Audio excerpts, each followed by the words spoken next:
Well, anyway, if you're buying a house, good luck. Email us, let us know how it goes. We could talk about it on the show. But if you think you're having a hard time, you're not, because segue, Donald Trump. That's a hell of a segue. Donald Somebody's Trump. having a harder time than you are. Well, it's real estate related. He was in real estate.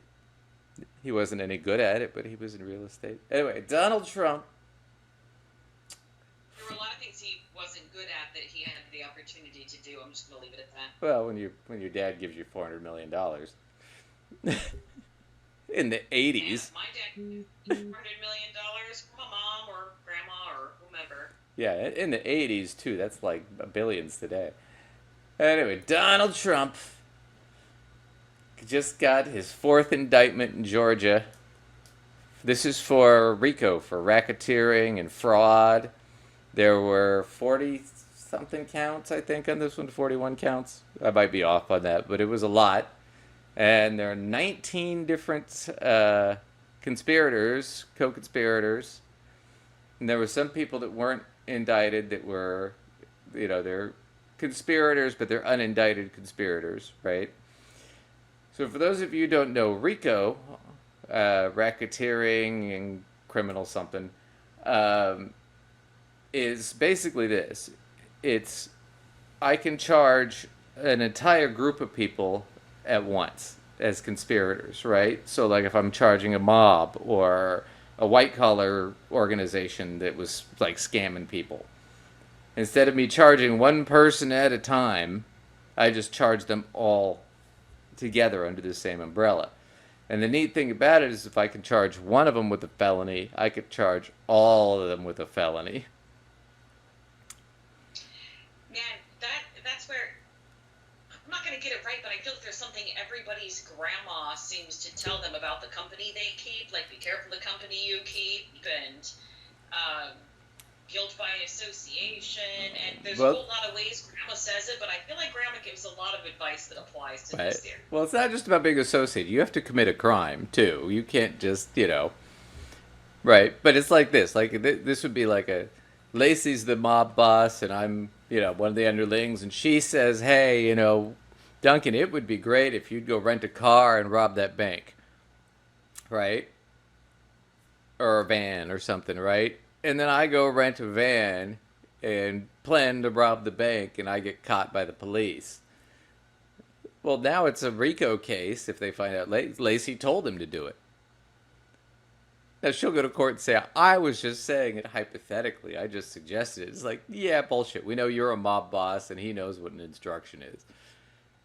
But see, now you can get charged with attempted bank robbery or conspiring to rob the bank, right? Mm-hmm. Too. But anyway, so Trump had to go to Georgia. So this one, the RICO case, is a state case. So this is what's also... Wait a minute. Yeah. You mean the devil went down to Georgia? Yeah. I don't know that he's the devil. He's one of the low-level demons they kick around at most. They don't have a song like that, though. They only have a song about the devil going down to Georgia. Anyway, so in Georgia, here's the catch. It's a state case, so you can't get a federal pardon. So even if he wins the presidency, he could be in prison in Georgia. And he can't pardon himself. Okay, you know what? I guess I've known that fact, but I just didn't put that together. Yeah. Or probably have a lot of people because they're just not thinking about it, right? Right. Federal pardon, but state level crime. Well, separate things. plus Georgia has a different deal. So some states, the governor can pardon people. Right? Now, Georgia, the governor can't pardon anybody. So even if it's a Republican governor, whoever wants to pardon Trump, he can't. It has to go to a committee that votes on it. Right? They have a special committee on pardons, right? Here's the catch to the committee, too. You can only file for a pardon with the committee 5 years after you've completed your sentence. So he has to serve. Even if he was going to get a pardon, he'd have to serve whatever the sentence was So, At least 5 years worth first. yeah, he minimum. I think he's looking at 10 years, probably more like 20. But he'd have to serve 20 years, close the case, get it all closed on documents, and then the 5 year period would start. And then 5 years later, he can ask for a pardon.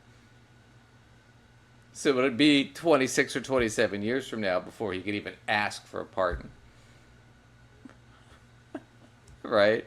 So, anyway, here's the other thing. Georgia, so they let him kind of do the basic stuff with. He got to turn himself into the courthouse on all these other federal charges. Georgia said, screw that shit. We're going to treat him basically how we treat everybody else. You turn yourself in at the jail. Like any other suspect. There's none of this showing up at the courthouse to turn yourself in crap.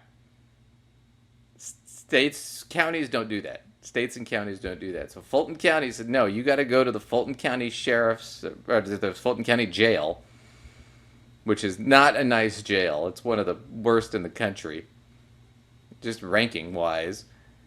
Martin Luther King was actually arrested and spent some time in that jail. But Trump had to go down there and get mugshotted.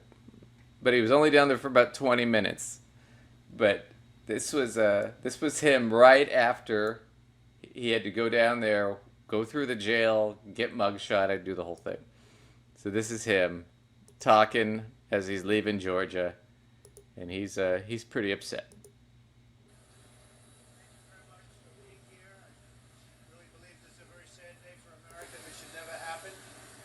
Challenge an election, you should be able to challenge an election. I thought the election was a rigged election, a stolen election, and I should have every right to do that. As you know, you have many people that you've been watching over the years do the same thing, whether it's Hillary Clinton or Stacey Abrams or many others.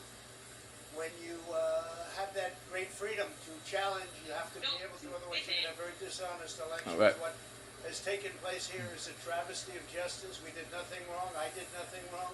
And everybody knows it. I've never had such support, and that goes with the other ones too. What they're doing is election interference. They're trying to interfere with an election.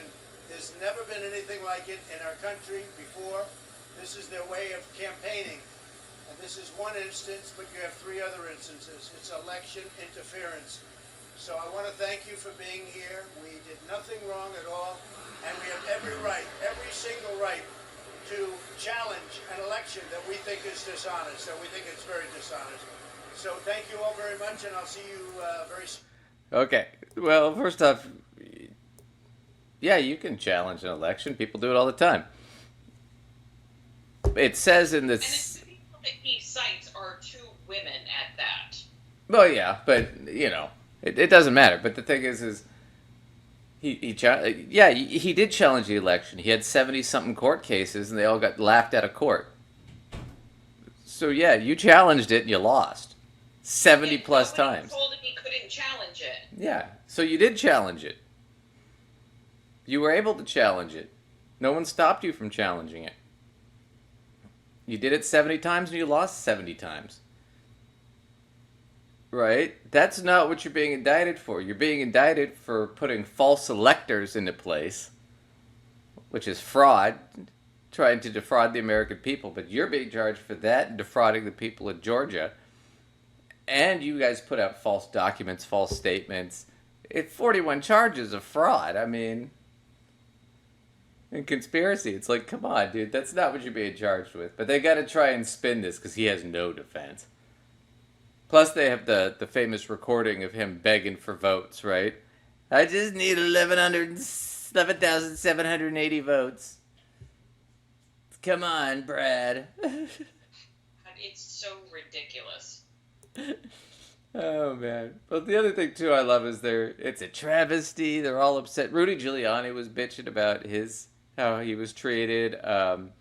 Eastwood, who's the other lawyer, was bitching about being handcuffed. And it's like, yeah, okay, but everybody gets cuffed, right? It's a safety issue. It's not personal. But these are all guys, and Trump too. Remember when that was at with the Park Five, whatever, the 5 kids that were accused of rape? It turned out they didn't do it. Trump was all for publicly humiliating them, having them do a perp walk, all that stuff, showing them on TV in shackles and shit like that. But when it's these guys, what do? They cry about it. It's a travesty. It's not fair. It's like, yeah, I'm sorry, dude. Everybody gets treated the same. You don't like it. It shouldn't be happening to me. Oh man. Well, let's watch this. So this is the infamous mugshot. Here it is. The mugshot.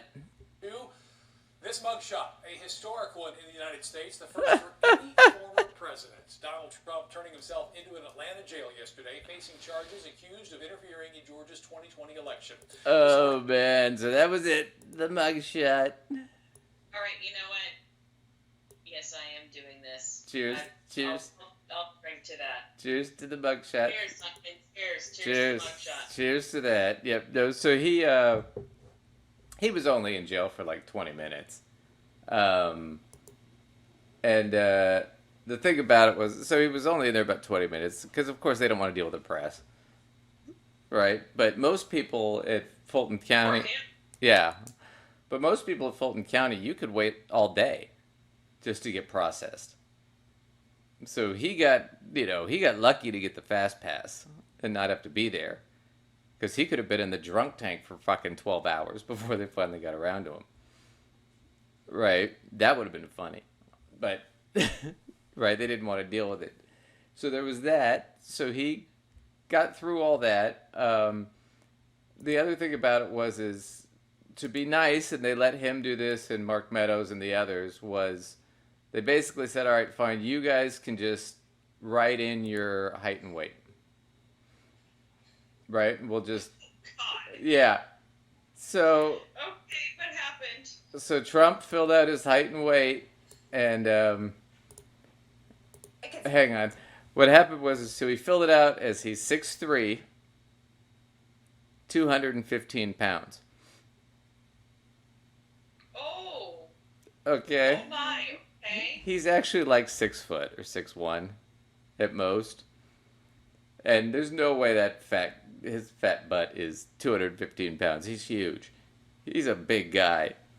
But I looked it up. So if he were 6'3", 215 pounds, see, he's the same height and weight as Muhammad Ali was when he fought George Foreman. And I'm like, yeah, I don't think so, bro. There's no way. You're like 280, 6 foot. I mean, in all fairness, we all kind of stretch the tooth on a driver's license where that's concerned. But Yeah, but man. there's a scratch, and then there's like, I think I'm being another person or something. I don't know. Yeah. So anyway, that's the whole thing was just a joke, and everybody's been making fun of him. Oh, and then he did the mugshot. They put it out for a funding campaign so he can get more money. And they wrote on it, "Never surrender" on the mugshot. It's like, you wrote "Never surrender" on a mugshot of him after he surrendered himself to the police. This just gets stupider and stupider. I don't know. These people are such idiots. We'll do later. We'll do Marjorie Taylor Greene did a mugshot version of herself to show solidarity. Oh, I can't even with that. But- Okay. But here's the fun thing. So we were talking about RICO. The fun thing about RICO is when, in this case, it's like 19 people they charge. When you charge that many people, you know what ends up happening? People start flipping and taking deals because they start realizing how much time they're going to do. And then it becomes a game of who's going to flip first. Right? And... Well, okay, let's be real honest. Let's just have a really clear, honest moment. You've been my friend for 20 years, and the truth of the matter is, I'm not going to be quick to throw you under the bus for anything. But as soon as somebody's pointing at me and said, by the way, you are in this, and they're not just telling it to me, like I legit know I have to go to my own freaking court, and I'm looking at a certain amount of time. in prison. which is more important to me, my time in prison or your time in prison? Well, the difference is we're friends. None of these people are his Yeah, we're friends. not even friends with them. No. He's essentially nothing to them, really. Right. So people have already started to flip on him, and it's starting to go fast. They're trading deals like hotcakes. But here's Nicole Wallace on MSNBC. She's talking to these guys.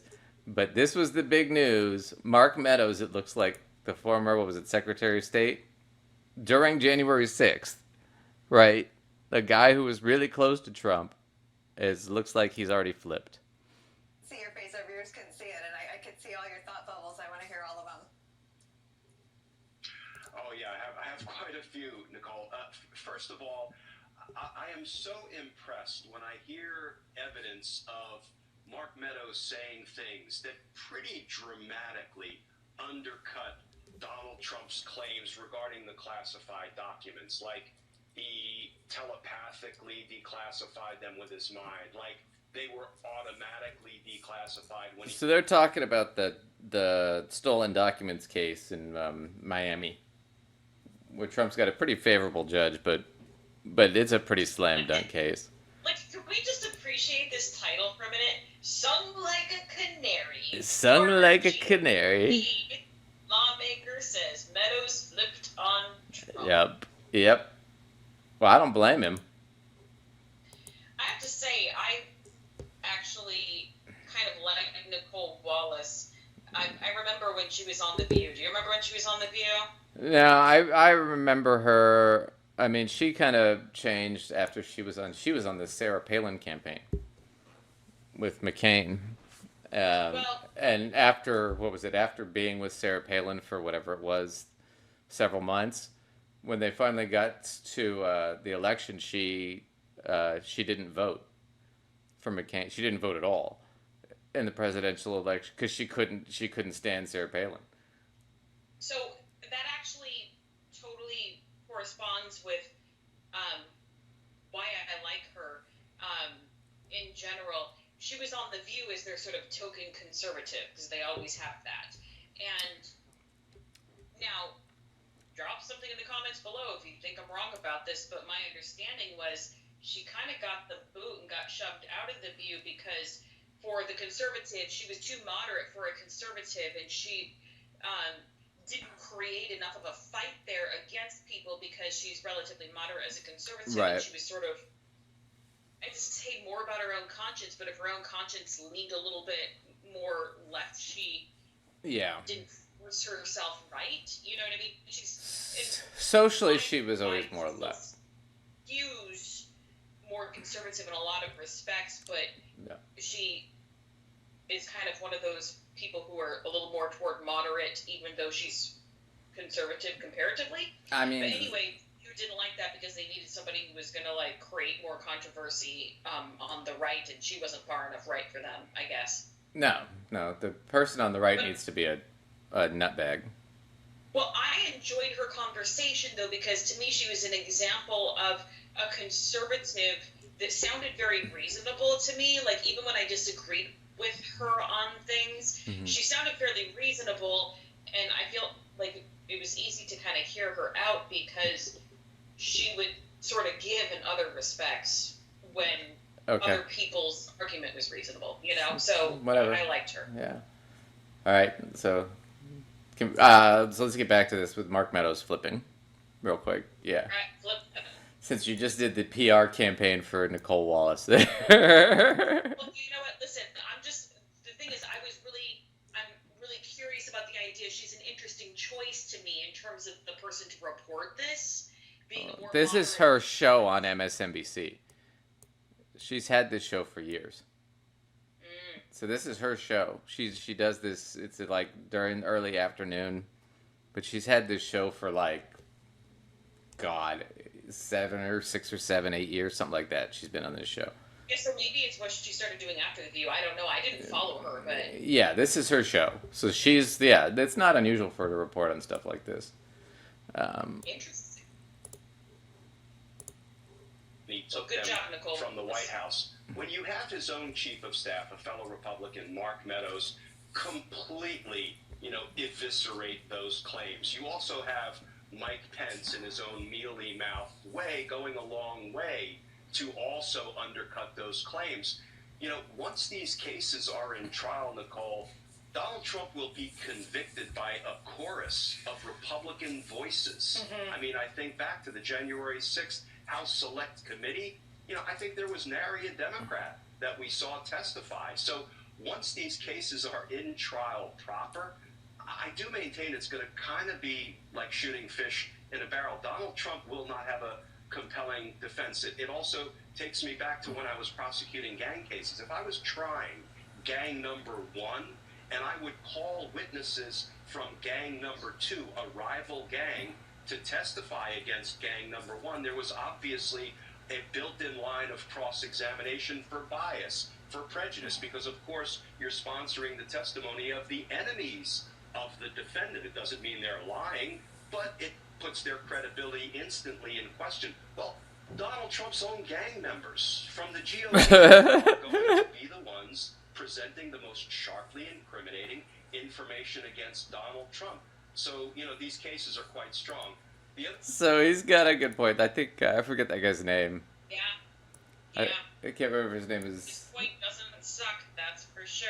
No, but he's right. It's like, it's one thing if these are like, these people have it out for him. Glenn Kirshner, that's his name.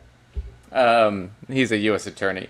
But anyway, so, yeah, it's one thing if the rival guy is talking shit about you. It's another thing when your own people are talking shit about you. Right? Because they have an incentive. So he's got a good point. And, for Meadows, I mean, honestly, what does Meadows get to look forward to here? Other than prison. Like, well, what would be your incentive not to sing like a canary? Like, let's reverse engineer the whole problem.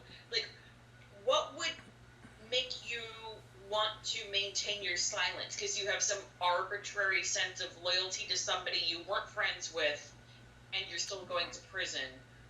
What would be the point? Yeah, that or you'd have to have a really big bribe. Right? And I don't know what that... How big does that price have to be if you're actually giving up your freedom for? Like, how... I mean... Yeah, it'd be huge. Nobody would take it, but I can't think of a dollar amount you could give me. Not for 10 or 20 years, no. Oh, no. Maybe 2 or 3 years, you might sit there and go, okay, if you pay me $1 million, I'll do 3 years in prison. You might sit there and say that, but 10 to 20 years, you'd be like, fuck that shit. You're like, no, there's no way. Yeah, I'm not dying in fucking It doesn't prison. make sense. Yeah. No. Plus, you gotta, Mark Meadows would be, 10 years? He'd be in his 60s by the time he got out of prison. His life would be pretty much over. So yeah. So anyway, that's what's going on with Trump. It's been a rough ride. Rough ride for Donald.